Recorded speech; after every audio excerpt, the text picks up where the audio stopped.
Hello class 10th के students. आज हम करने वाले हैं भाई आर्टिफिशियल इंटेलिजेंस का यूनिट 2 तो यार मैंने लास्ट वीडियो में भी करवाया था, पर लास्ट वीडियो में मैंने आपको मशीन लर्निंग के बारे में समझाया था।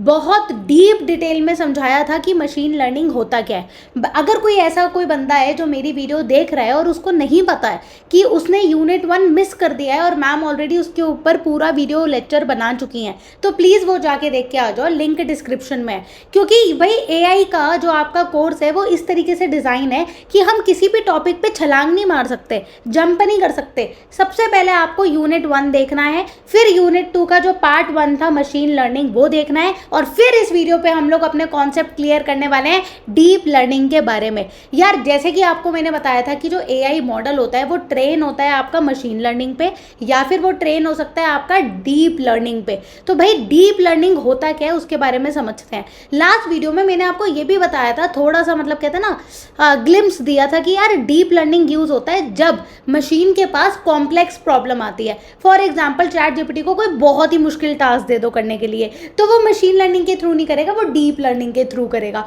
तो बेसिकली कहने का मतलब यही है कि जब कोई ईजी टास्क होते हैं तो भाई मशीन लर्निंग के थ्रू हो जाते हैं, पर जब डीप लर्निंग के थ्रू क्या करे जाते हैं, बहुत ही मुश्किल टास्क को सॉल्व किया जाता है, जहां पे मशीन को बहुत ही कॉम्प्लेक्स नेटवर्क्स बनाने पड़ते हैं और उसके बाद जाके मशीन आपको सॉल्यूशन देती है। मैं इस चीज़ की गारंटी दे सकती हूँ कि मेरी वीडियो से आपका कॉन्सेप्ट तो पूरा का पूरा क्लियर हो जाएगा, प्लस आपके फुल मार्क्स आने गारंटीड है। गारंटीड समझते हो कि मेरी वीडियो से बाहर कुछ भी नहीं आता। तो अभी भी कह रही हूँ, अगर जाके नहीं देख के आए हो, चैनल पे जाके एक बार प्लीज़ चेकआउट कर लो, यूनिट 1 की वीडियो मैम ने डाल दी है, और चैनल को सब्सक्राइब करना तो बिल्कुल भी मत भूलना। शुरू करते हैं भाई पहले वेन डायग्राम से। वेन डायग्राम है ये AI का। तो यार ये बबल है AI का बहुत बड़ा, तुम्हें पता है आर्टिफिशियल इंटेलिजेंस में सारी की सारी मशीन लर्निंग भी उसी का ही पार्ट है और डीप लर्निंग भी उसी का ही पार्ट है।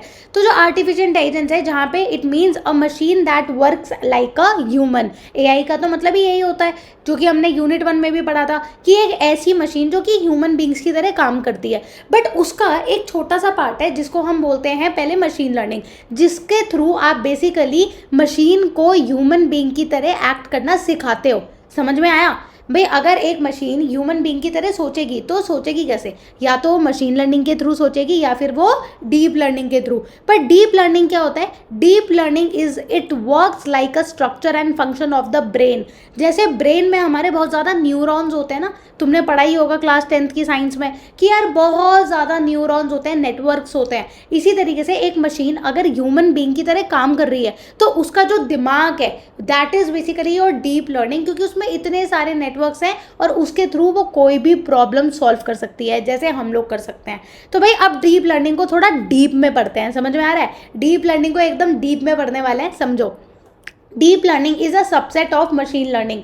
बेसिकली एक मशीन लर्निंग का पार्ट होता है। मशीन लर्निंग में क्या है, जहाँ पे आपकी कोई भी प्रॉब्लम होती है वो सॉल्व हो जाती है, पर बहुत मुश्किल प्रॉब्लम के लिए डीप लर्निंग यूज किया जाता है।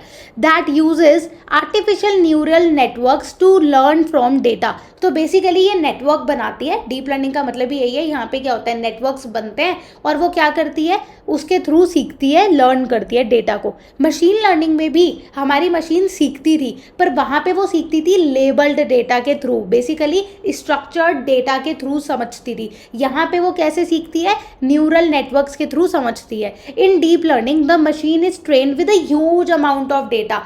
यहाँ पे जो, क्योंकि डीप लर्निंग क्या है, it's is a very deep and complex problem के लिए, तो वहाँ पे ज़्यादा अमाउंट ऑफ डेटा चाहिए मशीन को ट्रेन करने के लिए। समझ रहे हो? इसलिए मैंने बोला था कि अगर कोई ऐसा बंदा है जिसको वीडियो अभी भी समझ नहीं आ रही है, प्लीज़ जाके यूनिट 1 और यूनिट 2 का फर्स्ट पार्ट देख लो। मैं गारंटी दे रही हूँ आपको ढंग से समझ में आ जाएगा, ठीक है? तो डीप लर्निंग क्या है, जिसको ट्रेन करने के लिए अगर उसको मुश्किल प्रॉब्लम को सॉल्व करना है तो भाई वो उसको ज़्यादा इंफॉर्मेशन चाहिए, उसको ज़्यादा क्या चाहिए, डेटा चाहिए, right? So the machine is trained with a huge amount of data which help it in training itself around the data, जिससे कि वो अपने डेटा को पूरा का पूरा ट्रेन कर सके। तो ज़्यादा मुश्किल प्रॉब्लम होगी तो ज़्यादा इंफॉर्मेशन चाहिए। समझ में आया? So such machines are intelligent enough to develop algorithm for themselves. तो यार वो इतनी स्ट्रांग है कि वो अपने लिए खुद ही कोड लिख लेती है, पीछे कोई बैकएंड में कोई बंदा नहीं चाहिए उसके लिए कोड लिखने के लिए। वो खुद ही अपनी प्रॉब्लम को सॉल्व करती है, खुद ही ज़्यादा इंफॉर्मेशन से सारे नेटवर्क्स बनाती है और एक परफेक्ट सॉल्यूशन तुम्हें देती है।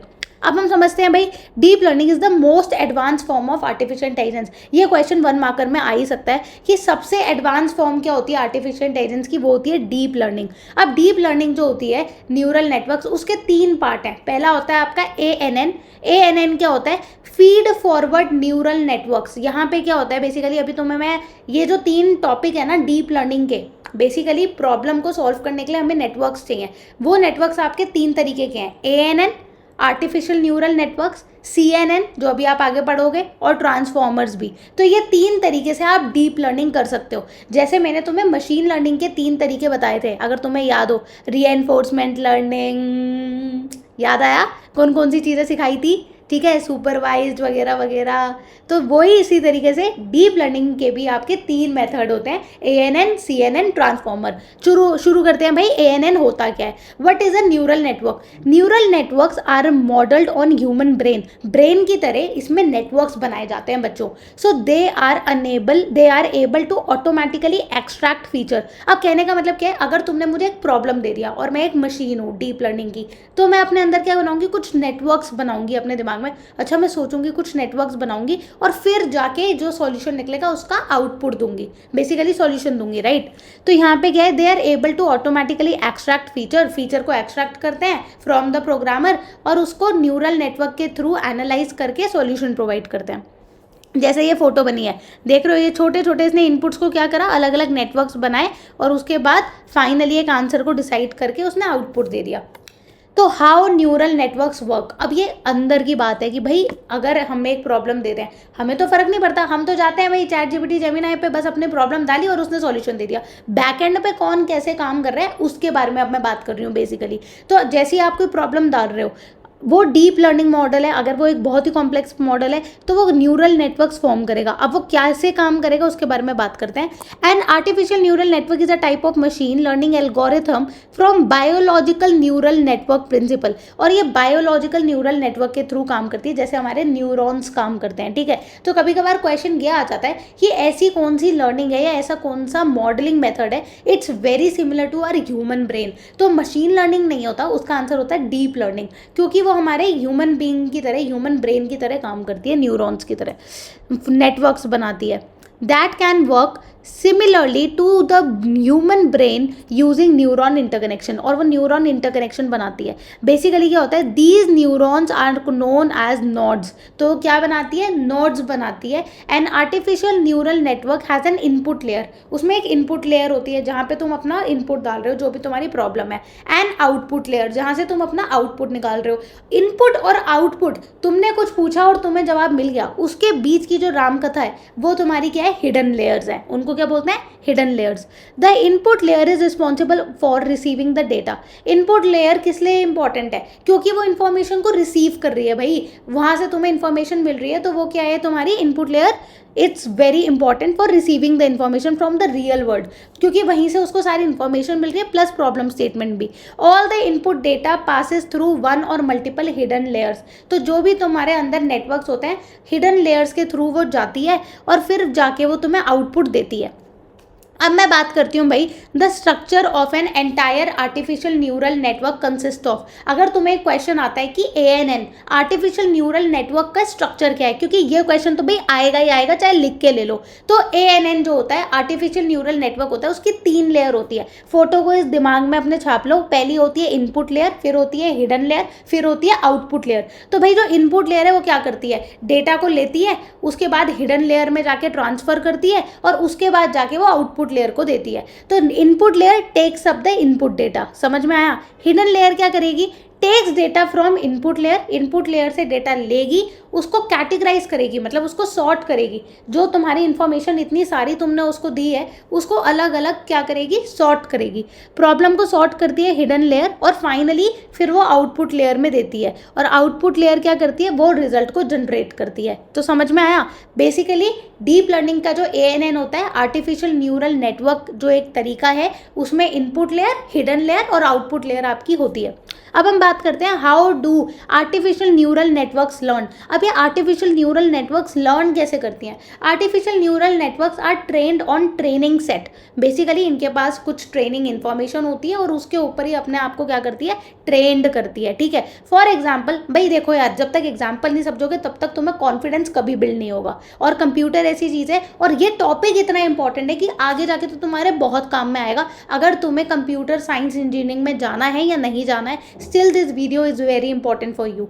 For example suppose you want to teach an ANN to recognise a dog. तुम्हें एक डॉग उसको समझाना है कि ये डॉग है। Using the input layer 1000 of different dog images will be shown to the network. Basically अगर एक मॉडल है, मेरे पास एक बेसिकली क्या है कि एक मशीन है जो मेरी AI मशीन है, मुझे उसको समझाना है कि ये डॉग होता है और इस डॉग को समझो। तो क्या करेगा डीप लर्निंग मॉडल, क्या करेगा, उस डॉग की फोटो को अपनी दिमाग में रखेगा और उसके जैसी बहुत सारी इमेजेस को बना देगा और फिर उससे क्या करेगा, डिफरेंट डॉग की इमेजेस को जनरेट करके उससे अपने आप को लर्न करवाएगा। So this is how deep learning का ANN model work. Once the neural network is train, और न्यूरल नेटवर्क ट्रेन हो गया, वो क्या करेगा, डॉग को ईजिली आइडेंटिफाई करके अब वो कभी भी कोई गलती नहीं करेगा, right. If the ANN find it's incorrect, the back propagation is used to adjust the image during the training. अगर तुम्हें लगता है कि बीच में उसने खुद ही जो इमेजेस वो जनरेट कर रहा है, हिडन लेयर्स, अगर मान लो तुमने इनपुट में डॉग की फोटो डाली और बोला इसको भाई लर्न कर लो, अगली बार मैं कोई डॉग की इमेज दूँ तो आइडेंटिफाई करना, तो वो खुद ही जो इतनी सारी हिडन लेयर बना रहा है, तुम्हें लग रहा है कि अगर उसने कोई गलत खुद से जनरेट करी है image, then you can definitely adjust, वो तुम एडजस्ट कर सकते हो। तो बेसिकली क्या है कि भाई CNN की अब हम बात करते हैं। CNN है क्या? A convolutional neural network. A convolutional neural network is a deep learning algorithm which can take in an input image. ठीक है, तो जैसे कि तुमने बात करी थी यार, हमने ANN की, जहाँ पे न्यूरल नेटवर्क्स के थ्रू काम हो रहा है, यहाँ पे क्या होगा, आपकी इमेज को तोड़ा ताड़ी करी जाएगी और उसमें समझा जाएगा कि एक इमेज में क्या पार्ट इंपॉर्टेंट है और क्या पार्ट इंपॉर्टेंट नहीं है, और जो पार्ट इंपॉर्टेंट है उसके ऊपर डीप एनालिसिस करा जाएगा। फिर जाके फाइनल आउटपुट, तुमने एक फोटो अपलोड करी और पूछा कि यार ये कहाँ की फोटो है, तो मेन आइकन को समझेगा, उसके एलिमेंट्स को समझेगा, उसके ऊपर बहुत सारी रिसर्च करके फिर तुम्हें आउटपुट जनरेट करके देगा। इसी तरीके से CNN आपका काम करता है। तो CNN जो आपका सेकंड पार्ट है डीप लर्निंग का, ठीक है। फर्स्ट, अच्छा ये मैं बता देती हूँ, बहुत अच्छे क्वेश्चन बनते हैं ANN और CNN पे। डायरेक्ट क्वेश्चन बन जाता है डिफरेंस बिटवीन ANN और CNN, ठीक है। सेकंड क्वेश्चन बन जाता है कि दोनों काम कैसे करते हैं, क्योंकि दोनों का स्ट्रक्चर बिल्कुल अलग है। उसमें तुम्हारे पास कॉम्पोनेंट होता है इनपुट लेयर, हिडन लेयर और आउटपुट लेयर। CNN के जो स्ट्रक्चर होता है वो थोड़ा डिफरेंट होता है, तो उसको भी हम आगे डिटेल में पढ़ने वाले हैं। आई होप तुम्हें अभी तक समझ में आ गया होगा कि ANN होता क्या है, और अगर नहीं आया है तो प्लीज़ मुझे कमेंट कर दो, मैं अलग से भी एक वीडियो बना सकती हूँ, ठीक है। तो CNN होता क्या है कि वो आपकी इमेज को वेट उसका देखेगा कि कहाँ पे है कहाँ पे नहीं है। मतलब यहाँ पे वेट मेन क्या है, कार का है, बैकग्राउंड तो इतना इंपॉर्टेंट नहीं है, ठीक है। उसको वो प्रोसेस करेगा अपने न्यूरल नेटवर्क्स के थ्रू। यहाँ पे भी न्यूरल नेटवर्क है, ANN में भी न्यूरल नेटवर्क है, तभी दोनों के नाम में आता है artificial neural network and convolutional neural network. फ़र्क यही है कि इनके अंदर के जो नेटवर्क्स है वो काम कैसे करते हैं। जैसे वहाँ पे तो वो एक डॉग की इमेज थी तो मल्टीपल डॉग की इमेज जनरेट करके समझ रहा है, राइट, और वो उसको डेटा को सॉर्ट कर रहा है। यहाँ पे वो इमेज को प्रॉपरली ब्रेक डाउन करेगा और फिर देखेगा कि ये अप्रॉक्सीमेटली किस चीज़ की फोटोग्राफ है, ठीक है। जैसे कि अगर मैं यहाँ पे देखो, जैसे यहाँ पे था इनपुट ऑफ एन इमेज, तो तुमने कार की फोटो डाल दी। अभी इसको प्रोसेस कर रहा है, इसके न्यूरल नेटवर्क को समझने की कोशिश कर रहा है कि ये क्या न्यूरल नेटवर्क है, और उसके बाद इसने देखा कि 70% ये कार से मिलता है, 20% ये ट्रक से मिलता है और 10% ये बाइसिकल से मिलता है। तो फिर रिजल्ट क्या आ जाएगा, कार, क्योंकि 70% किससे मिलता है, कार से मिलता है। बट अब हमें ये वाला जो पार्ट है कॉन्वोल्यूशनल न्यूरल नेटवर्क, इसको मेजरली समझना है। तो भाई डिफरेंट लेयर होती हैं कॉन्वोल्यूशनल न्यूरल नेटवर्क की। पहली लेयर जो होती है उसको बोलते हैं हम कॉन्वोल्यूशनल लेयर, ठीक है। वो कॉन्वोल्यूशनल लेयर होती है बेसिकली जहाँ आप इनपुट लेते हो। उसके बाद आपकी एक चीज़ होती है जिसको हम बोलते हैं, बहुत ही इंपॉर्टेंट पार्ट, रीलू भी बोलते हैं, रेक्टिफाइड लीनियर यूनिट। अच्छा, 1 मार्कर क्वेश्चन ये जरूर आ सकता है, what is rectified linear unit. तो मैं इसको थोड़ा सा तुम्हें आगे जाके चारों पॉइंट्स को डीप में समझाऊंगी, क्योंकि CNN का स्ट्रक्चर वेरी इंपॉर्टेंट पार्ट है आपके सिलेबस का। CNN के 4 पार्ट्स होते हैं, convolutional layer, rectified linear unit, pooling layer and fully connected layer. तो अब हम इसको डीप में पढ़ते हैं। पहले फोटो देखो, यहाँ पे तुमने इनपुट डाली, अब इसने क्या करा, ये फोटो के एक एक पार्ट को एनालिसिस कर रहा है, ठीक है। फिर ये पूलिंग कर रहा है, फिर ये कॉन्वोल्यूशन कर रहा है, और फिर यहाँ पे जाके फुली कनेक्टेड लेयर से आंसर को मिक्स मैच करके फिर तुम्हें रिजल्ट दे रहा है कि ये कार है। ठीक है, अब हम इसको आगे पढ़ते हैं, ये 4 स्टेप जो है ये हैं क्या।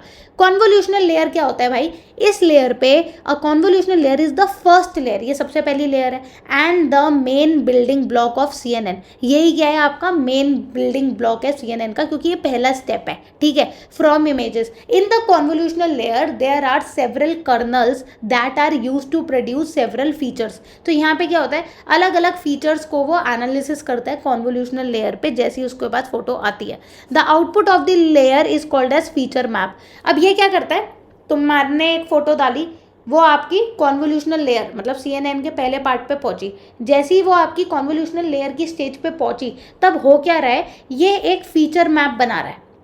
ये क्या करेगा, एक फीचर मैप बनाएगा। अब ये फीचर मैप होता क्या है भाई, a feature map is also called as activation map. We can use these terms interchangeably. तो ये मत बोलना कि यार प्रेरणा मैम ने तो हमें पढ़ाया ही नहीं कि फीचर मैप क्या होता है या फिर एक्टिवेशन मैप होता क्या है। इसलिए मैं तुम्हें इन डेप्थ बता रही हूँ कि जैसे ही CNN के मॉडल पे पहुंचे, कॉन्वोल्यूशनल लेयर पे आए, वो क्या करेगा, एक फीचर मैप बना देगा। अब ये फीचर मैप क्यों बनाएगा या एक्टिवेशन मैप क्यों बनाएगा, we reduce the image size. तुमने तो भाई 100 MB की फाइल डाल दी उसमें, क्या वो झेल सकता है उसका मॉडल उतनी हैवी फाइल, नहीं। तो वो क्या करेगा, उसकी फाइल का साइज थोड़ा रिड्यूस करेगा। ठीक है, जो आपकी इमेज साइज होती है उसको रिड्यूस करेगा।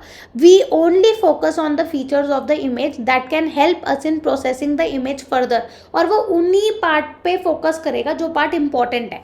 जैसे कि इनपुट वाली लेयर देखो कितनी ज़्यादा हाई MB की और काफ़ी ज़्यादा डिटेल्ड थी, पर फीचर मैप ने क्या किया, इंपॉर्टेंट पार्ट को प्रॉपर्ली एम्बोस कर दिया, इमेज की साइज को रिड्यूस कर दिया, जिससे कि फर्दर प्रोसेसिंग में ईजी रहे, राइट। क्योंकि उसको और भी आगे जाके स्टेजेस से गुजरना है, तो उस स्टेज पे ईजिली इमेज को वो एक्सेस कर पाए, और वो कम साइज होगा इमेज का, तो it's very easy for the other layer to work on it. ठीक है, अब आता है आपका फर्स्ट लेयर, समझ में आ गया क्या काम होता है। What is the function of feature map या एक्टिवेशन मैप, ये भी आपके पेपर में आ सकता है। तो इसलिए इमेज साइज को कम करता है और फीचर्स को फोकस एरिया लेके आता है, हाईलाइट करता है, that is why it is called as feature map. अब जो आपका आता है सेकेंड स्टेज, वो होती है आपकी रीलू, जिसको हम बोलते हैं रेक्टिफाइड लीनियर यूनिट फंक्शन। अब ये रेक्टिफाइड लीनियर यूनिट फंक्शन होता क्या है, after we get the feature map, जैसे ही हमें ये मिल गया, अब यार इसमें मैथ्स तो कहीं दिख नहीं रही है मैम, ये तो इनपुट थी, फोटोग्राफ थी, फिर फीचर मैप आया, तो ये कहाँ से आ गया रीलू, ये क्या होता है रेक्टिफाइड लीनियर यूनिट फंक्शन, हमें तो पढ़ना ही नहीं है AI। तो यार देखो मैथ्स तो है ही है, तुम्हें ये बता देती हूँ, AI में सबसे ज़्यादा मैथमेटिक्स लगती है, बट तुम्हें इसमें कोई मैथ्स का क्वेश्चन सॉल्व नहीं करना, बस तुमसे ये प्यारा सा क्वेश्चन पूछ सकता है कोई भी कि what is rectified linear unit, तो तुम्हें पता होना चाहिए, या what is the full form of रीलू।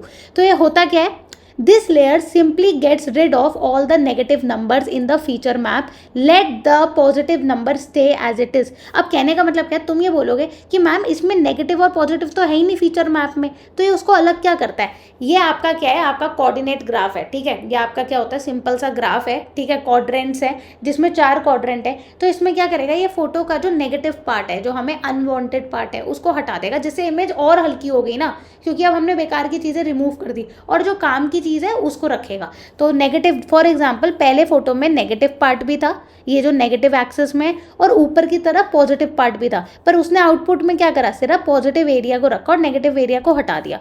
दोबारा समझाती हूँ, फॉर एग्जांपल इसको, इस फोटो को एज अ मैथमेटिकली उसने कंसिडर किया और जितना भी नेगेटिव पार्ट था उसको हटा दिया और सिर्फ पॉजिटिव पार्ट को रखा।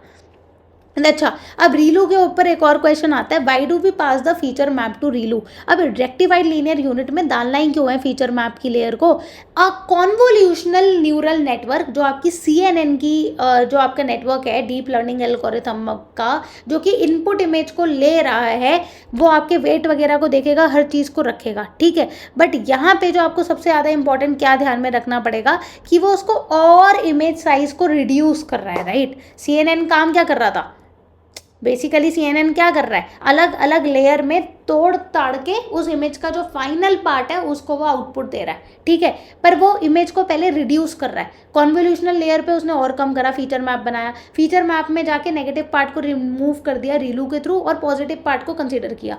तो फॉर एग्जांपल ये इसने इनपुट फीचर मैप था, ब्लैक नेगेटिव पार्ट है सारा का सारा, जितना भी तुम्हें इस फोटो में ब्लैक पार्ट दिख रहा है तो उसने सारा रिमूव कर दिया, और वाइट क्या है, पॉजिटिव पार्ट है। तो जब इसकी रेक्टिफाइड फीचर मैप इमेज बनी तो उसमें क्या हुआ, ओनली नॉन नेगेटिव वैल्यूज, मतलब कि सिर्फ पॉजिटिव वैल्यूज रहेगी, वाइट पार्ट रह गया और ब्लैक सारा रिमूव हो गया। कोई ऐसा बंदा है जिसको अभी तक समझ नहीं आया? भाई एक बार और तुम्हें रिपीट कर देती हूँ, CNN के 4 प्रोसेस होते हैं जो यहाँ पे तुमने बड़े बड़े पढ़े हैं, convolutional layer, rectified linear unit, pooling layer और फुली कनेक्टेड लेयर। तो कॉन्वोल्यूशनल लेयर पे क्या हुआ भैया, पता चल चुका है, उसने इमेज साइज को हल्का कर दिया है और सारा का सारा जो भी तुम्हारा बेकार का पार्ट था वो हटा दिया है, इमेज साइज को हल्का करा है। ऐसी तरीके से जो आपका रीलू होता है वो नेगेटिव पार्ट को हटा देता है और सिर्फ आपकी जो पॉजिटिव एरिया रहता है वो आपका रह जाता है, जिससे आप और इजीली इमेज को क्या कर सको, प्रोसेस कर सको, आइडेंटिफाई करना है या उसके ऊपर कोई भी क्वेश्चन है उसके ऊपर काम कर सको, तो आपको उतना ब्रेकडाउन फोटो होती है। तो ये हमारा हो गया रीलू के बारे में। भाई अभी तक तुमने पढ़ लिया 2 स्टेप्स के बारे में, बट अब मैं तुम्हें ले आई हूँ यहाँ पे 3rd स्टेप के बारे में। कॉन्वोल्यूशनल लेयर से हमारी इमेज जा चुकी है, रीलू से भी जा चुकी है, भाई 3rd लेयर आ गई है पूलिंग लेयर। पूलिंग लेयर का कॉन्सेप्ट सिर्फ इतना सा ही है, ये भी वही काम करता है, इमेज साइज को आपका तोड़ेगा, मतलब और छोटा करेगा जिससे कि इजीली प्रोसेसिंग हो सके। अब इजीली प्रोसेसिंग यहाँ पे कैसे होती है, पूलिंग वाले में कैसे होती है, जैसे तुमने पढ़ा कि हर स्टेज अलग अलग तरीके से काम करती है। जैसे उसने फीचर मैप बनाया, फिर उसने एक पॉजिटिव वैल्यूज का इमेज जनरेट करी। अब पूलिंग लेयर का काम ये है कि भाई मैक्स पूलिंग होता है और एवरेज पूलिंग होता है, ये 2 आपके जो पूलिंग मेथड है इसके थ्रू आपकी इमेज का साइज रिड्यूस होता है। अब मैक्स पूलिंग मेथड का काम है कि एक मैक्सिमम वैल्यू को, बेसिकली वो एक मैक्सिमम वैल्यू इमेज की दिखाती है, और एवरेज पूलिंग एक एवरेज वैल्यू दिखाती है। अब तुम इसको कैसे समझोगे मैं बताती हूँ। फॉर एग्जांपल ये एक इमेज का पिक्सल है, यहाँ पे देखो एक रेड, येलो, ग्रीन, ब्लू, ये 4 बॉक्स हैं तुम्हारे पास। रेड वाले बॉक्स में अगर आप देखो तो इसमें सबसे बड़ा नंबर क्या है, 8 तो सबसे छोटा है, पर सबसे बड़ा क्या है, 20, तो 20 आ गया इधर। अब सेकंड वाले येलो वाले बॉक्स में बताओ कि सबसे बड़ा नंबर क्या है बच्चों, 30, तो 30 आ गया इसके साइड में। अब 3rd वाले बॉक्स में बताओ ब्लू वाले में सबसे बड़ा नंबर क्या है, ब्लू या वॉयलेट कुछ भी कह लो, नहीं तो अभी कमेंट में बोलोगे मैम ब्लू नहीं है वॉयलेट था, तो यार ब्लू या वॉयलेट कोई भी कलर था, इसमें सबसे बड़ा नंबर क्या है, 112 है, तो वो आ गया यहाँ पे। ग्रीन वाले बॉक्स में क्या है सबसे बड़ा नंबर, 37 आ गया। तो मैक्स पूलिंग ने क्या किया, जो आपके इमेजेस हैं, इमेज का पार्ट है, उसमें से जो मैक्सिमम वैल्यू है उसको अपने साथ इकट्ठा कर लिया, ठीक है।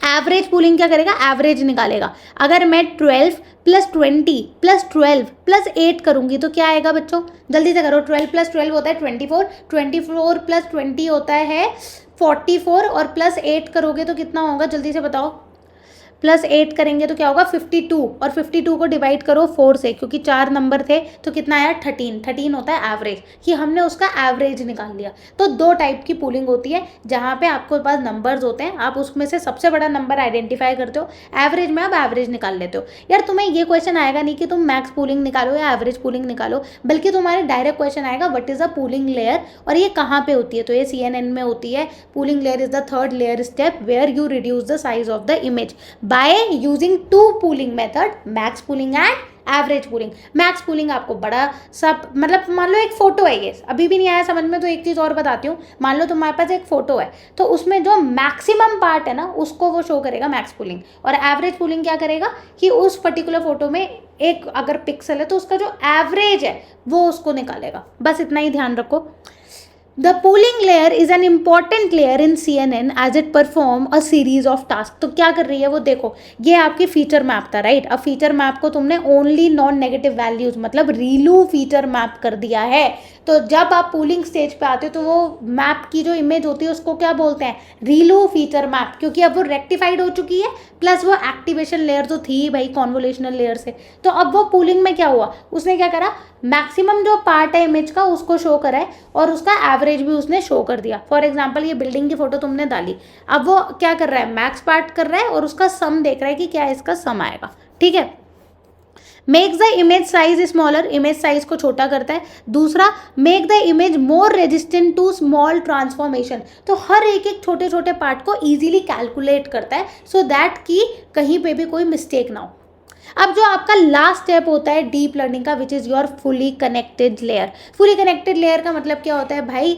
फुली कनेक्टेड लेयर का मतलब है the final layer in the CNN is the fully connected layer, जिसको हम FCP भी बोलते हैं। The objective of a fully connected layer is to take the result of the pooling process. अब जो भी रिजल्ट आ गया है, तुमने तीनों स्टेप कर लिए, कॉन्वोल्यूशनल कर लिया, रीलू कर लिया, रेक्टिफाइड लीनियर यूनिट कर लिया, उसके बाद तुमने पूलिंग कर लिया। अब भाई फाइनल रिजल्ट भी तो दो कि क्या आउटपुट आया, तो वो आपका आता है आफ्टर फुली कनेक्टेड लेयर, जब आप FCP से निकल जाते हो। तो वहाँ पे क्या होता है, for example if the images of a cat feature representing thing like fur, high probability, वो उन सबको कैलकुलेट करेगा कि क्या ये डॉग है या कैट है, उसकी सारी प्रोबेबिलिटीज़ को कैलकुलेट करके 4 पॉसिबल आउटपुट आ गए कि डॉग, कैट, बोट, बर्ड, और सबसे ज़्यादा जो आंसर हुआ वो उसको शो कर देगा। तो basically that is our fully connected layer. जो भी पूलिंग प्रोसेस के बाद इमेजेस आएंगे, उन इमेजेस को वो क्या करेगा, ठीक है, उनके कनेक्शंस को प्रॉपर्ली एनालिसिस करेगा, उसके फीचर्स को समझेगा, और जो उसकी प्रोबेबिलिटी है उसको अपने दिमाग में रखेगा कि ये डॉग हो सकता है, कैट हो सकता है, बोट हो सकता है, बर्ड हो सकता है, और उनमें से चारों में से कौन सा है उसका आउटपुट आपको दे देगा। समझ में आया?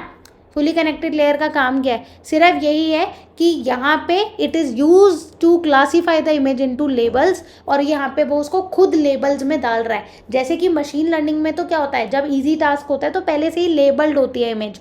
मैंने, अगर आप दोबारा कह रही हो मशीन लर्निंग नहीं देखी है जाके, तो प्लीज़ वीडियो देख के आ जाओ, उसका लिंक डिस्क्रिप्शन में। मशीन लर्निंग में मैंने यही समझाया था भाई कि वहाँ पे लेबल डेटा होता है, इसलिए मुश्किल प्रॉब्लम सॉल्व नहीं कर पाता वो, और ईजी टास्क के लिए। पर डीप लर्निंग में तो लेबलिंग वो खुद कर रहा है। तो अब इस स्टेज पे जाके वो आपका लेबलिंग कर रहा है फुली कनेक्टेड लेयर में, जहाँ पे उसकी इमेज अब सॉर्ट हो चुकी है, पूलिंग प्रोसेस हो चुका है। अब वो उसको लेबल करेगा कि भाई डॉग हो सकता है, कैट हो सकता है, बोट हो सकता है, बर्ड हो सकता है, और उसके बाद जाके आपको आउटपुट लेयर में आउटपुट मिलता है। तो भाई अगर अभी तक आपने डीप लर्निंग को समझ लिया है और मेरा चैनल सब्सक्राइब नहीं किया है, तो भाई फिर तो कुछ पंगा ही है। जल्दी से चैनल को सब्सक्राइब कर लो, क्योंकि मैम लाइव भी आती हैं, मैं आपके सारे कमेंट्स के रिप्लाई भी करती हूँ। तो make sure to subscribe the channel. और ये वाली जो आपको मैं AI सारा का सारा पढ़ा रही हूँ भाई, ये क्लास 10th 11th 12th तक की बात नहीं है, यहाँ पे आपको आगे भी इसको समझना पड़ेगा। और मैं जिस तरीके से समझा रही हूँ, समझा तो नहीं रही हूँ मैं कहीं पर, पर समझा रही हूँ, तो आई होप आपको ढंग से समझ में आ गया होगा।